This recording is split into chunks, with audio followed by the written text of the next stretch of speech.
الله، هذه حالة طبية حقيقية كانت حتى ما تخليهم ينامون. هي مريضة نفسيا تحاول أن تتخلص من إخواتها البقية.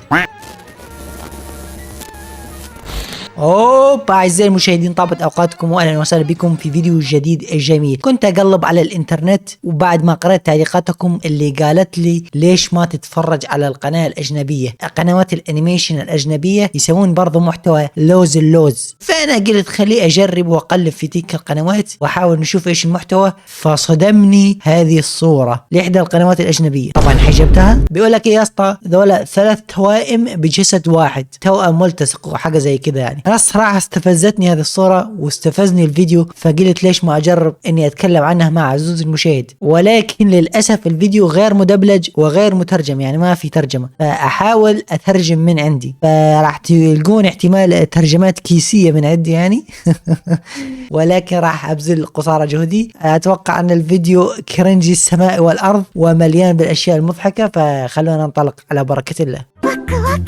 بسم الله الرحمن الرحيم. يا عزوز المشاهد، Hi, my name is Amy. My sisters and I are triplets, هذه البنت اسمها إيمي، but not in the way you'd imagine. هي توأم ملتصق مع إخواتها الاثنين. هذه أختها وهذه أختها وهذه أختها، ملتصقين ثلاثة في جسد واحد. We are conjoined siblings. My sisters' names are اسمها بالإنجليزي هذه الحالة conjoined disabilities، اللي هو راح نبحث عنها وأوريك الآن يا عزيزي المشاهد.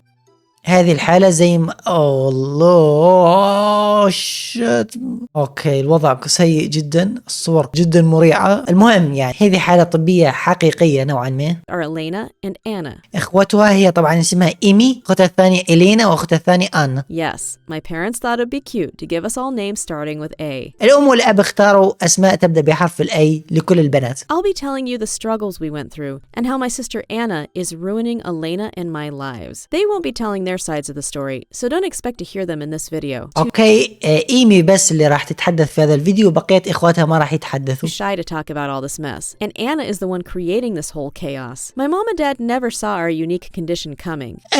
هذا الأب، هذا الأم أو هذه الأم وهذا الدكتور، وهنا الوضع في السمباتيك زي الفل، كل حاجة تمام، لكن فجأة إيش راح يصير؟ And the doctors assured mom she was only expecting one baby. الدكتور قال يتوقع أنه حيكون هناك بيبي واحد فقط. Apparently, my واضح sister أنه دكتور جاه بالواسطة، يعني هذا دكتور من زمن التعليم الإلكتروني. were hiding behind my head the few times she underwent an echography. Though she did check with doctors to make sure we were الأب والأم كانوا دائما يروحوا للدكتور الطبيب، يعني يسوون فحوصات وأشياء زي كذا حتى يطمئنوا، and took us to the pediatrician as we grew up. دائما يطمئنوا على الأحوال وكذا. She usually avoided the hospital as often as possible. هذا هو تغير شكله ولا إيه؟ Perhaps أوكي، نقلهم لعيادة ثانية، ولكن الأمور في السمبتي. if mom had visited the doctor more regularly, they would have discovered the truth earlier. I'm not sure it would have made much of a difference though. Nothing prepares people to deal with conjoined twins. إيمي تقول لا يستطيع الإنسان يسوي أي شيء حتى يتجنب هذه الحالة، ولا يستطيع يعمل أي حاجة. Own triplets. My parents had the room prepared for the arrival of their firstborn, but الأب والأم جهزوا الغرفة، طلعوه بالبنكي زي كذا، حطوا سرير things were جميل. not going to be so easy. Mom wanted to deliver us in some kind of في يوم العملية ما راح تقدر تجيب عادي، but that ended up being impossible. We wouldn't come out. لازم يسوي لها عملية وزي كذا. If we had 3 heads in a single body, so the doctors had to perform an emergency C-section. لازم يسوي لها عملية قيصرية حتى يطلعوا الثلاثة من جسدها، لأن ما راح يطلعوا بالطريقة التقليدية يا عزوز مشي. Mom tried to refuse for as long as possible, but she gave in when she was told her baby's life was at stake. Imagine the doctor طبعا الدكتور انفجع لما شاف 3 رؤوس في جسم واحد، قال what the ship is this. and nurses' surprise when they saw my sisters and me for the first time. 3 heads and 3 necks shared a single body. بص وجه الممرضة كذا ولا كأنه في أي حاجة حصلت يعني. Right at the same time, or so my mom claimed. She said she was shocked and asked what was going on. يا وين الشوكت بالضبط؟ ترى الشوكت يعني صدمة، فين الصدمة؟ The doctors didn't know what to say. بدأ الدكاترة يجتمعون ويناقشون هذه المسألة عن هذا كان إيش ده بالضبط. Having 3 heads on a baby was almost unheard of. يقول هناك حالات كثيرة من التوائم الملتصقة، ولكن 3 رؤوس هذه أول مرة تصير. Triplets were a real oddity. It was hard, but they broke the news to my parents. الدكتور قال للأب والأب انصدم. They couldn't believe that anything like that could actually happen to them. The truth of the للأسف يا عزيزي المشاهد ما كانوا متوقعين هذا الشيء. My parents tried their best. They were expecting a healthy daughter and received 3 babies. كانوا يتوقعون بنت طبيعية عادية وصحية. We demanded far more attention and had to endure surgery at a really هذا التوأم ملتصق 3 يحتاج إلى عناية أكثر ويحتاج إلى رعاية ويحتاج أيضا إلى عملية بعدين يفصل الأجساد الثلاث. early age. My parents tried to find a potential solution to our problem, but there was no way to separate us. اكتشفوا لاحقا إن ما في أي طريقة أصلا حتى يقدروا يسووا لهم عملية تفصلهم هم ثلاثة. We shared all the same vital organs except our brains. We were بص كده الكائن يتشارك جسم ولكن له 3 رؤوس. born with an extra arm and a larger و3 أيادي. body, but other و3 أوباي. وفي هذه حالة 1 2 3 4 5 6 than أوباي يا that, عزيزي the rest of our المشاهد. body worked as any other person would, so there was no possibility to cut us apart. Growing up with this condition was super hard. You might think that the other 2 heads weren't fully formed or something. تخيل يا عزيزي المشاهد إذا أنت عندك دماغ واحد ويجيك صداع أو أمورك زي الزفت، فما بالك في شخص عنده 3 أدمغة و3 رؤوس. We are 3 entirely separate people. It's just that we live in the بيقول لك إيه؟ بيقول لك هم 3 شخصيات مختلفة تماما، يعني هذه البنت مختلفة تماما عن هذه البنت، مختلفة عن هذه البنت، ولكن الجسد هم واحد. same body. We each have our own personalities, preferences, likes and dislikes. كل واحد عنده Imagine اختياراته growing up وحركته constantly وبركته. around someone else 24/7 without any chances of being alone, even for a few seconds. طبعا يقول لك ما فيش أي فرصة إطلاقا إن الواحد يكون لوحده كذا ويستريح، لأنه أخواته ملتصقين فيه أصلا. We were connected in every sense of the word. وهم على تواصل دائم في كل شيء، حتى في الحمام يعني. My parents had to buy a special bed for us, as well as custom-made clothes. You can يقول لك الأب والأم احتاروا فكانوا يروحوا الستور يجيبوا لهم أشياء متخصصة، يعني بالتفصيل، الملابس تفصيل، الأكل تفصيل، كل حاجة تفصيل. bed for us, as well as custom-made clothes. You can figure out why none of the regular outfits a kid would wear could fit us. We had 3 whole heads and 3 arms. We needed to عنده 3 رؤوس و3 أيادي. fit into the dresses and shirts. So no matter what we used, it always had to be made especially for us. فلازم الملابس تكون خصيصا لهم، وبالطبع الأم لازم تطبخ 3 وجبات. Well, my parents didn't struggle financially, since that is probably what allowed us to have a decent life. If they hadn't been able to provide for us, my mom and dad loved us dearly, even if it was clear they were in الأب والأم على الرغم من كل ذلك كانوا يحبوهم وأمورهم طيبة. over their heads. They didn't know how to handle babies, and then kids and teenagers with 3 heads and 3 distinct personalities. Everything was harder for us than a regular child. في الطفولة كان كل شيء صعب بالنسبة لهم، يعني ما عاشوا طفولة عادية زينا كده بالضبط. It was a struggle. Making friends was a struggle. يقول لك صناعة الأصدقاء كانت تقريبا شبه مستحيلة، كانت صعبة جدا. Studying was a struggle. أو حتى خروجه بالشارع ولا يعمل أي حاجة صعبة. Eating and going to the bathroom was a whole يقول لك long حتى يخشوا الحمام كانت صعبة and جدا. complicated process. Plus, عملية I معقدة didn't يعني. get along at all with one of my sisters. Try to imagine being glued to your sister or brother all the time. بتقول لك تخيل تكون مع أخوتك 24 ساعة على 24 ساعة ملتصقين فيك دائما وأبدا، فحاجة كده في منتهى الإزعاج الصراحة. Single second of the day. If you don't, no matter how much you might like them, you'd grow frustrated after it. بقول لك حتى لو كنت تحبهم حب شديد جدا جدا جدا، بس لما يكونوا ملتصقين فيك هكذا وتقضي معاهم معظم اليوم، انت خلاص حتطفش من امهم. Day or two. That would be super annoying. We didn't have to endure that just a handful of days. كانت حياتهم كلها يعني زي كذا. تخيل عزيزي المشاهد انت مثلا انت عندك اخت او اخو تشاركون بنفس الغرفة، فهذا شيء مزعج جدا، فما بالك يتشاركون بنفس الجسد. Sister I like, Elena, gets on my nerves from time to time. I imagine the same طبعا happened كانوا يتشاجروا هم بنفس الجسد الواحد. to her. Being with Anna, meanwhile, is always a nightmare. I love Elena to bits.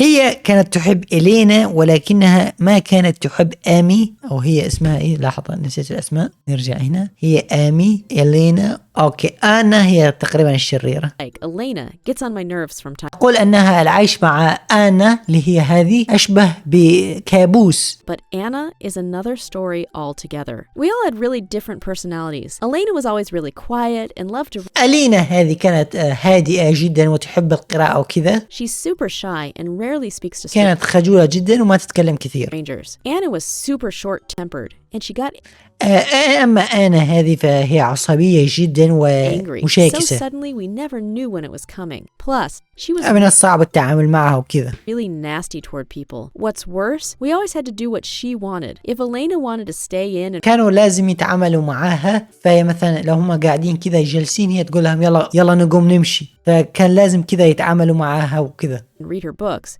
but Anna preferred going outside. You can وهي imagine تريد who'd تتمشى win. مثلا ولا حاجة زي Anna كذا. would make sure to be super loud and really annoying just to get her way. So Elena tried to read, and Anna would close the book, punch my other sister or me, or just scream and talk nonstop until we gave up. She was incredibly spoiled and selfish. كانت أنانية وتحب تزعج الآخرين. I'm the one in the middle of Elena and Anna, so I try my best to be sort of a buffer between them. I'm هي كانت الوسط بين الاثنين، بين هذه وبين هذه. far more laid back and prefer to simply chill and have a good time. I think we already have enough problems to deal with as it is. Even when Elena كانت sobbed or أختهم هذه explained how much تزعجهم دائما في كل شيء في الحياة، her attitude upset us, she seemed not to care about our needs or preferences. ولم تكن مهتمة بتواجدهم أساسا. Everything was about her, and she acted out constantly. She always wanted to be the center of attention and would make up كانت تريد دائما أن تكون محور الاهتمام وحاجة زي كذا، يعني محور يكون كذا. the most ridiculous stories. She had gotten us in so much trouble with the teachers by the time we got to high school. لما دخلوا للمتوسط كانت بتسوي مشاكل Parents had والمدرس to كان actually دائما find a new يطردها. school for us. Things did not get better after that. She began doing cruel, crazy stuff and then blaming it on either Elena or myself. طبعا كانت بتسوي أشياء شريرة وتلوم أخواتها التوأم الملتصق يعني. Either Elena or myself. She would destroy a student's cell phone and then say it was Elena for no good reason. Then she'd scribble all over the tables and say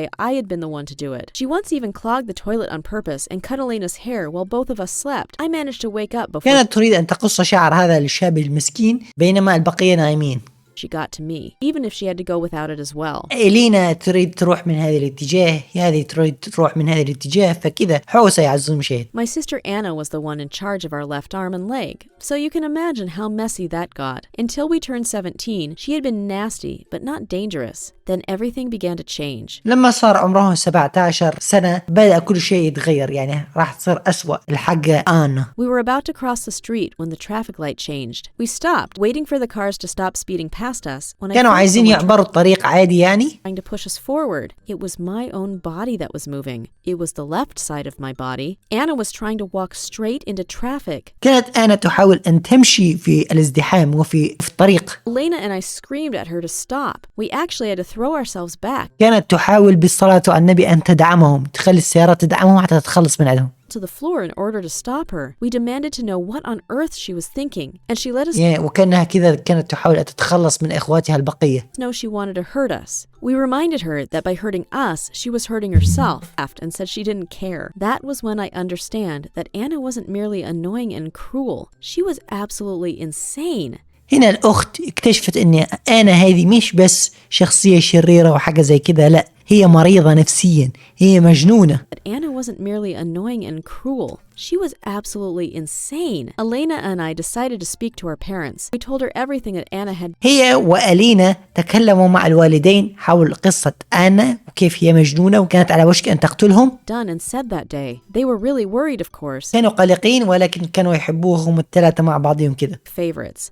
Mom and Dad loved us all equally, and they didn't think Anna بص كده كانوا يحبوهم الثلاثة كده سوا. was evil. They just thought she was troubled, so they sent us to talk to a shrink. I hope I could say that this improved our قاموا بإرسالهم الثلاثة حتى يتحدثوا مع شرينك. شرينك هو طبيب نفسي عزيزي المشاهد. relationship, but it only made it worse. Anna was furious that we had told on her and was determined to ruin our lives completely. She began doing everything in her own power to mess with us. بدأت تحاول أن تسوي أي شيء حتى تعبث معاهم وتفسد عليهم عيشتهم يعني. While we were walking down the street, she'd scream foul things at people around us. She didn't allow us to sleep in كانت حتى ما تخليهم ينامون. peace, waking the two of us in the middle of the night by making loud noises or forcing us to sit up. She would refuse to clean her hair. Taking a shower became such a struggle. كانت حتى ما ترضى تخش الحمام معاهم يعني. If it was hard before, now it was almost impossible. Whenever Elena and I tried to study, she'd mess with us. لما كانوا إلينا وآن يحاولوا يدرسوا كانت هي تسحب عليهم وتريد تلعب بالبي سي. And taking exams became harder than ever. Still, we somehow managed to graduate from school. Elena wanted to go to college. Anna كانت إلينا تريد تروح للجامعة ولكن هذه كان عندها رأي has آخر. been making sure our every second with her is a living nightmare.